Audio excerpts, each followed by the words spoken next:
Assalamualaikum teman-teman, yuk subscribe channel Ngaji Bareng Tahsin sebagai sarana dakwah kita dalam belajar membaca Al-Quran. Assalamualaikum warahmatullahi wabarakatuh. Alhamdulillah, sahabat Quran yang saya muliakan, kita kembali lagi dalam Ngaji Bareng Tahsin.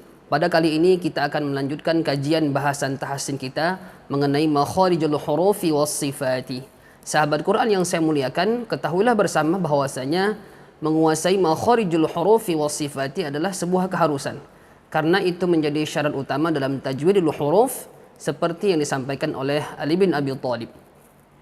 Maka ketika kita tidak menguasai makharijul hurufi was sifati dengan baik, bacaan Quran yang kita hasilkan juga tidak akan berkualitas dengan baik.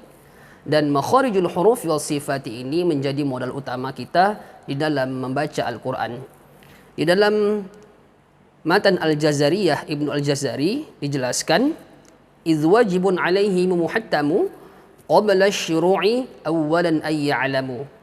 Maka wajib secara mutlak bagi seorang pembaca Al-Quran sebelum memulai membaca Al-Quran hendaklah terlebih dahulu memahami makharijul hurufi was sifati liyalfizu bi afsahil lughati. Maka kata Ibnu Al-Jazari di dalam matannya, yang harus dikuasai, yang harus dipahami adalah makharijul hurufi was sifati liyalfizu bi afsahil lughati. Mengetahui makharijul huruf dan sifat-sifat huruf agar dapat melafazkannya dengan lughat Al-Quran yang fasih. Kemudian apa lagi? Muharririt tajwidi. Menguasai ilmu tajwid dalam artian mampu menerapkan kaidah-kaidah ilmu tajwid di dalam membaca Al-Quran. Selanjutnya adalah wal mawaqifi, mengetahui hal ihwal tentang waqaf, di mana tempat-tempat berhentinya membaca Al-Quran. Yang terakhir adalah wa man ladzi russima fil masahifi. Wa man ladzi russima fil masahifi, mengerti tentang ilmu rasam Utsmani. Sahabat Quran yang dimuliakan Allah Subhanahu wa taala, apa itu makharijul huruf? Kata makharij merupakan bentuk jamak dari kata makhraj. Al-makhraju secara lughatan ismun li mawdi'i khurujil harfi. Secara bahasa berarti nama tempat keluarnya huruf. Secara istilah wastilahan mahallu khurujil harfi ay zuhuruhu. Adapun makhraj secara istilah adalah tempat keluarnya huruf. Maksudnya adalah muncul dan lahirnya huruf. Maka sebagian di antara ulama menafsirkan kata makhraj ini sebagai ibarat yang mengungkapkan tempat yang melahirkan huruf. Sahabat Quran yang dimuliakan Allah Subhanahu wa taala, adapun definisi dari makhraj yang didefinisikan oleh Ibnu Al-Jazari di dalam matannya, wa kama qala Ibnu Al-Jazari wa raddu kulli wahidin li aslihi, mengembalikan setiap satu huruf ke asalnya, ai ikhraju kulli harfin min makhrajihi, yakni mengeluarkan setiap huruf dari makhrajnya. Jadi sahabat Quran yang dimuliakan Allah Subhanahu wa taala, dapat kita simpulkan bahwasanya makhraj ini adalah tempat keluarnya huruf, asal tempat keluarnya huruf, dan kita ketika membaca Al-Quran wajib mengeluarkan huruf-huruf tersebut sesuai dengan makhrajnya. Sahabat Quran yang saya muliakan, selanjutnya kita akan membahas mengenai pembagian makharijul huruf.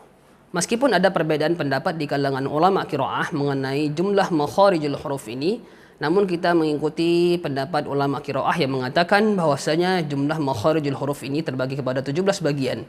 Dan ini juga disampaikan oleh Ibnu Al-Jazari, sependapat dengan Ibnu Al-Jazari. Dan keberadaan 17 makhraj ini ada pada 5 tempat. Yang pertama adalah al-jawfu, rongga mulut. Apa saja huruf yang menempati rongga mulut ini? Biasanya disebut dengan huruf mad. Huruf alif sebelumnya adalah harakat fathah, huruf waw sebelumnya adalah harakat dhammah, dan huruf ya sukun sebelumnya adalah kasrah. Yang kedua adalah al-halqu, tenggorokan. Al-halqu ini juga terbagi kepada 3 bagian. Yang pertama adalah aqsa al-halqa, pangkal tenggorokan. Huruf yang menempatinya adalah huruf hamzah dan huruf ha besar. Yang kedua adalah wastu al-halqa, tengah tenggorokan. Huruf yang menempatinya adalah huruf ha kecil dan huruf ain. Yang terakhir adalah adna al-halqa, ujung tenggorokan. Huruf yang menempatinya adalah huruf ghain dan huruf kha. Kemudian yang ketiga adalah al-lisanu ataupun lidah. Nah, ini huruf yang menempatinya paling banyak. Pertama adalah ujung lidah bertemu dengan ujung gigi seri atas.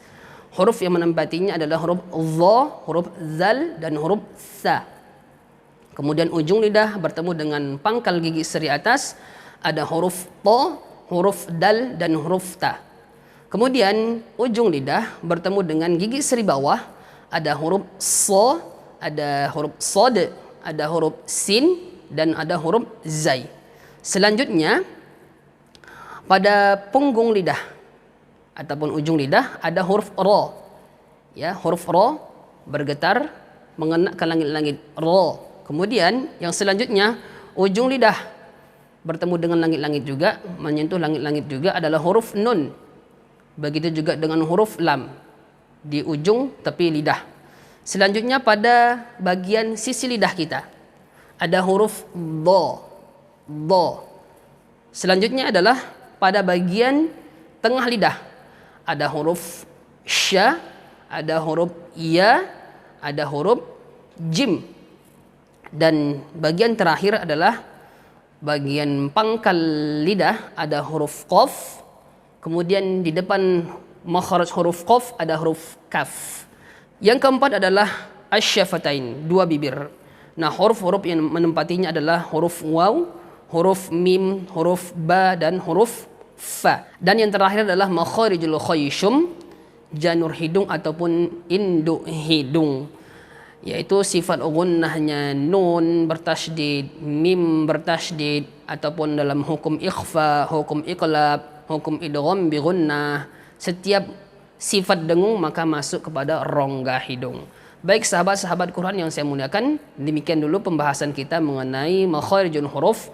Kita akan lanjutkan pembahasan kita makharijul huruf dengan latihan-latihan huruf per hurufnya dengan membarisi semua harokat dari fathah, kasrah dan dhammah. Demikian, assalamualaikum warahmatullahi wabarakatuh.